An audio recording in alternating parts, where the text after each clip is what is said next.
Video Cartoonist from the Bronx. Ivan Velez here with special guest star Ray Felix. Ray, who is a connoisseur and a master of comic arts, has been part of the local Bronx comic scene like for forever.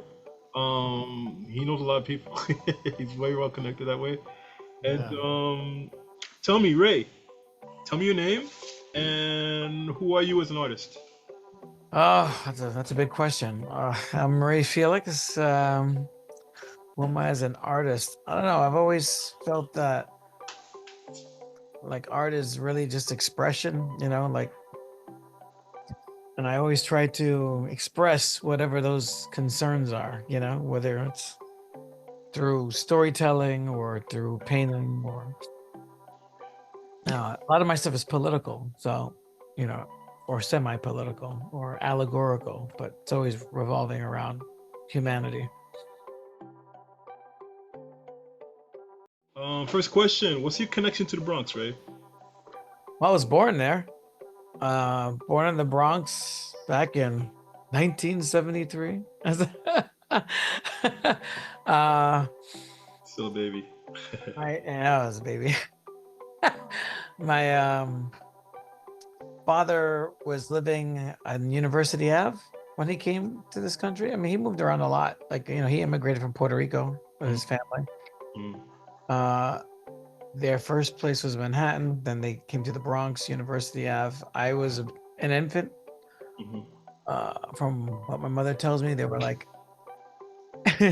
she basically said that she was robbed in like a building, and the robber threw her, and I hit my head on the wall in the stairwell, and then she said that's how I became an artist. Became like getting that whack on the head during a robbery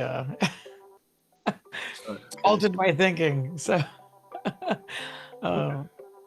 victim of violence as an infant. So and then I grew up in my parents moved to 225th by the 2 train. My dad bought a house. He was 28. He had 3 kids with one on the way, and I grew up there, on Carpenter Avenue. How are you feeling about the world these days? Trying to look at things like as a series of like humanity is never going to learn their lesson, so we keep repeating it.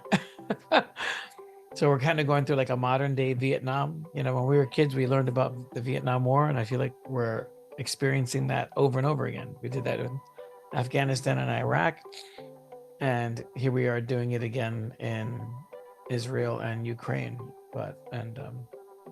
I mean,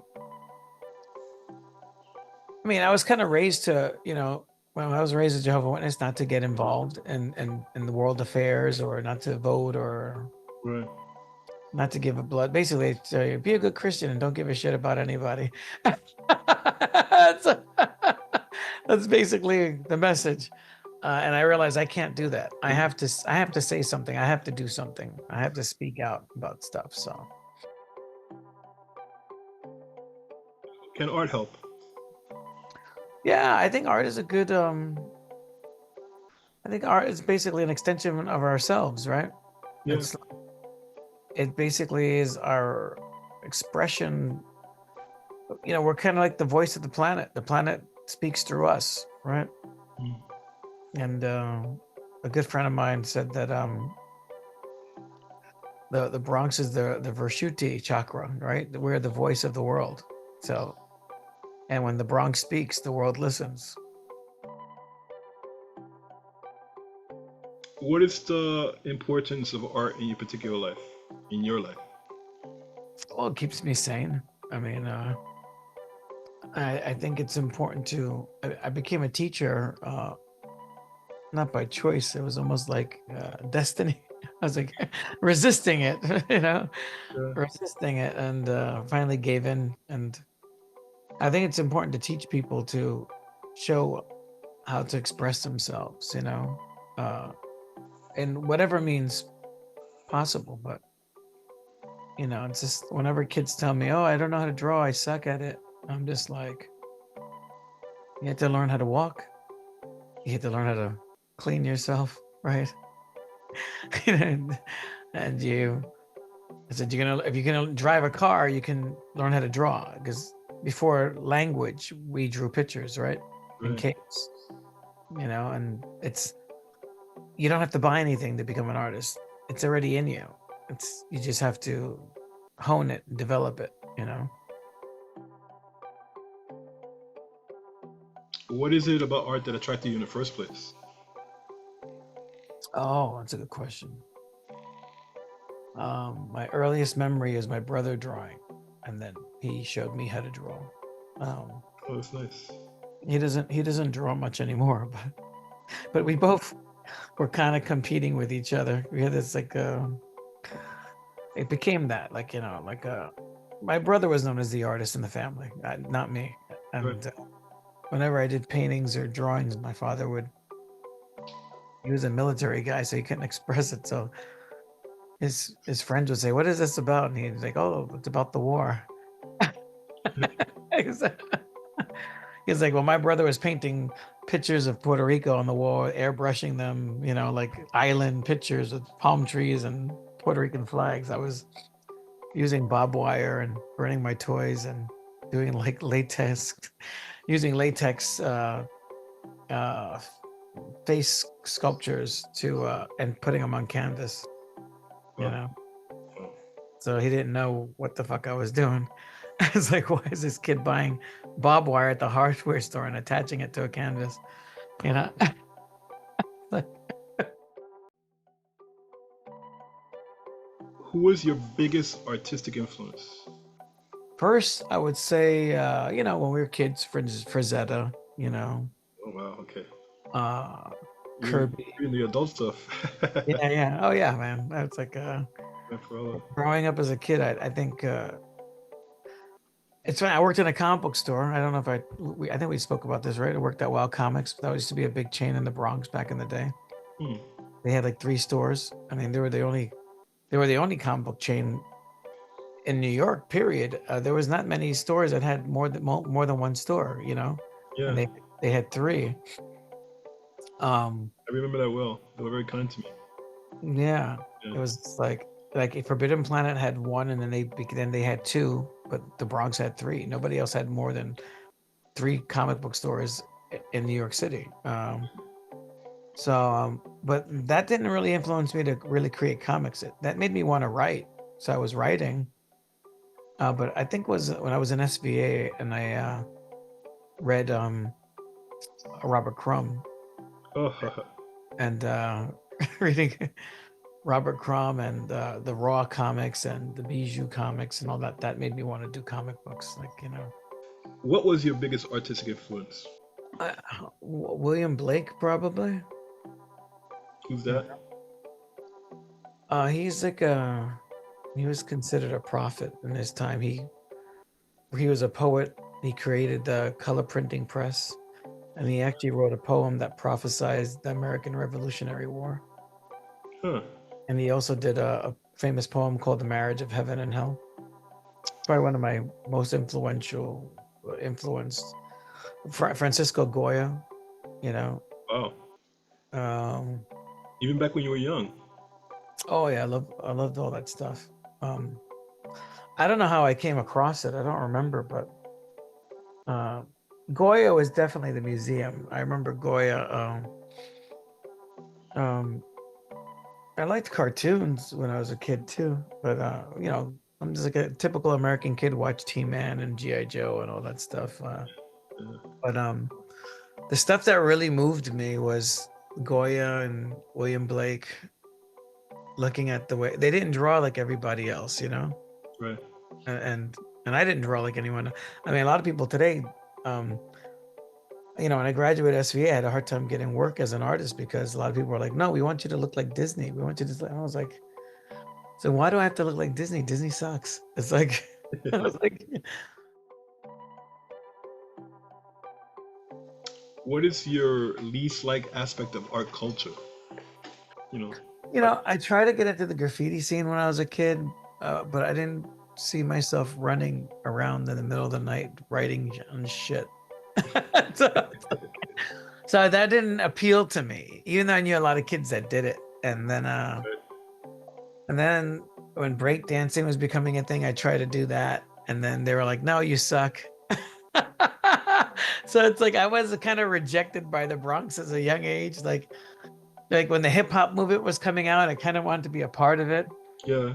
They were like, "No, you're like a white kid. You're like a blanquito, you know." And I'm like, well, "I'm not white. I'm Hispanic." It's like, but I didn't speak the language, so I was kind of viewed as an outcast because I wasn't black, and and Hispanics didn't accept me in my own family because I wouldn't speak Spanish and stuff. So Right. So you're like a I was nice kind outsider. yeah, they weren't accepting. I was kind of rejected. I mean, even on my block as a kid, like a lot, I didn't have a lot of friends. Like there was a lot of kids, but it's like you couldn't. You had to hang out with the kids on your side of the street. You couldn't hang out with the kids across the street. And if you Yeah. did, you always ended up in a fight. So we ended up. Let's think about what is your favorite part of our culture? What do you really like about our culture? Just the whole aspect of going from being a child to a man and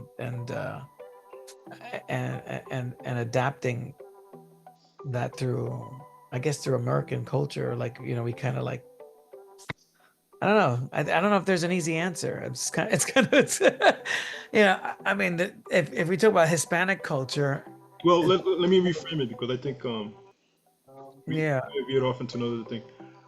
What is your favorite part of our culture? Our culture. art culture. Yes. Yeah. Not the other cultures that we're all part of. Yeah. Although it intersects, yeah. But It does. It does because it's almost like, I guess the point I was trying to say is that a lot of cultures, like, you know, in Judaism, you have like bar mitzvahs, and Catholicism, you have this transition from boyhood to manhood. so you Or saying the rituals, rituals, yes. are your favorite part? Okay. So the rituals, I guess, the rituals of humanity, and in America, we have that, but we have that through, as Americans, through a military or gang, or like either go to the military, go to the, you know, or joining a group of some sort. And I think being an artist, we have our own group. No, that's good. You Okay. know, we have our own transition from being like someone that doodles, and then when you get to art college, you're like, you know, some people went to art high school. I didn't, but art high school was, I guess, their transition from doodling in elementary school to. So the ritual of becoming an artist, I think, is, I think that was like, oh, I want to draw like Boris, or I want to get realistic. I want to get, Right. and for others, there were more people who wanted to draw like Mickey Mouse, and I want to be an animator, and I want to draw. Right. So I guess that's our transition, our ritual that we, I guess, create within our group of friends, right? You know,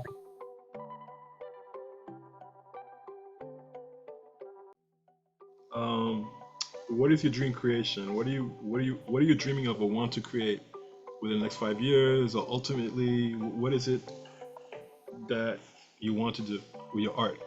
oh, dreams. Well, I could tell you art wise, I've been drawing constantly, and I've forced myself to stop around 2018, Mhm. to stop. Like, I had to put the brakes on because I was doing so much that it was like, I felt like I wasn't finishing anything. Right. So I have about a backlog of 12 years worth of artwork that's incomplete. So what I've been doing, and in some cases 30 years. So we were talking about this at the library, that Yeah.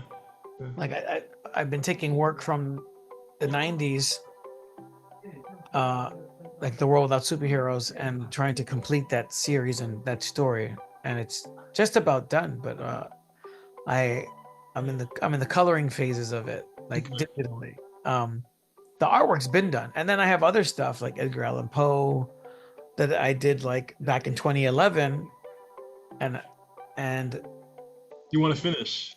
that's, yeah, it's like, Yeah. yeah, I gotta so the stuff is done, but it's not colored or lettered because it's comic book.